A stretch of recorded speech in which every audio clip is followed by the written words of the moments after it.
ओम शांति 21/6/2023 आज की मुरली चिंतन। माउंट आबू बाबा के पास, बाबा के सम्मुख हम मिलन मनाने जाते हैं। ज्ञान के बादल भरने जाते हैं, मतलब ज्ञान से भरने जाते हैं। वहाँ कोई तीर्थ करने या पहाड़ी की हवा खाने नहीं जाते हैं। माता पिता से मिलने जाते हैं जो दूर देश का रहने वाला है, दूर देश परम धाम का रहने वाला है। आए हैं पराये देश, मतलब पराये देश रावण के देश में आए हैं स्वर्ग की रचना करने के लिए। ग्रस्त विहार में रहते सदैव बाबा बाबा करते रहेंगे तो एवर हेल्दी बन जाएंगे। तुम्ही से खाऊं तुम्ही संग घूमूं, सब कुछ बुद्धि से पाप हवाले कर देना है, ऐसे समझ कर चलना है। शिव बाबा की परवरिश के अंदर पल रहे हैं, किसी भी चीज में ममतव न रहे। शिव बाबा को अर्पण करके उनके हुक्म से खाएंगे तो सब पवित्र हो जाएगा और हम एवर हेल्दी बन जाएंगे। स्वर्ग के सुख मिलते हैं परमात्मा की श्रीमत पर चलने से, इसलिए श्रीमत का इतना गायन है। इसलिए परमात्मा की श्रीमत का इतना गायन है।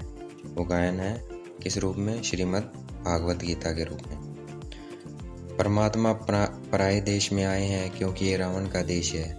ये अक्कासुर बक्कासुर, पूतनाएं, सपुन खाएं, हिरण्यकश्यप आदि सब इस मनुष्य सृष्टि के मनुष्य पर हैं। ये मनुष्य पर आदतों पर, मतलब उनके संस्कारों के ऊपर ये नाम रखे हुए हैं। उनके संस्कार ऐसे बन चुके हैं। असुरों का कोई दूसरा रूप नहीं है और ना ही देवताओं का कोई दूसरा रूप है और ना ही चार भुजाएं होती हैं। देवताओं की चार भुजाएं नहीं होती हैं, देवताओं की भी हमारी तरह दो भुजाएं होती है। फर्क इतना होता है, उनमें दैवी गुण होते हैं। असुर भी मनुष्य बनते हैं, देवता भी मनुष्य बनते हैं, परंतु देवताएं पावन देश में होते हैं। कहाँ होते हैं? स्वर्ग में, सतयुग में। उनका पुनर्जन्म नहीं होता है, अर्थात उनका पुनर्जन्म नरक में नहीं होता है, स्वर्ग में ही होता है। द्वापर कलयुग रावण का घर है और सतयुग त्रेता ईश्वर का घर है। अब हम ये ईश्वरीय पढ़ाई पढ़कर आसुरी संप्रदाय से दैवी संप्रदाय बन रहे हैं। रावण पराये देश से अपने ईश्वरीय घर में जा रहे हैं। हमें कांटों से फूल बनाने परमात्मा इस ब्रह्मा तन में आए हुए हैं। सबसे ऊंचते ऊंच भगवान है, उनको अपना शरीर नहीं है। ये और सत्संग की तरह गीता सुनाने वाला सत्संग नहीं है। यहाँ स्वयं परमात्मा गीता सुनाते हैं, कोई मनुष्य नहीं सुनाता है। महाभारी लड़ाई सामने खड़ी है, जिससे मुक्ति जीवन मुक्ति के गेट्स खुलते हैं। तब तक कोई मुक्ति जीवन मुक्ति में जा नहीं सकता जब तक ये गेट ना खुले। जब कोई मरता है तो कहते हैं स्वर्गवासी हुआ, क्योंकि सब मुक्ति जीवन मुक्ति का गेट चाहते हैं, परंतु ये नरक है, भूल भुलैया है, सभी ठोकर खाते रहते हैं, किसी को दरवाजा ये मिलता नहीं है। क्योंकि जीवन मुक्ति में तब जाते हैं जब परमात्मा अगर राजयोग सिखलाते हैं, तब राजा या प्रजा का पद पा सकते हैं। अब हमें वो कर्म करने हैं जो परमात्मा सिखलाते हैं। इसे कलयुग नहीं कहेंगे, इसको संगम युग कहेंगे, अर्थात पावन बन मुक्ति धाम में जाना है तो इसको क्या कहेंगे? संगम युग कहेंगे, अर्थात पावन बन मुक्ति धाम में जाना है। यहाँ एम ऑब्जेक्ट है कि हमें क्या बनना है।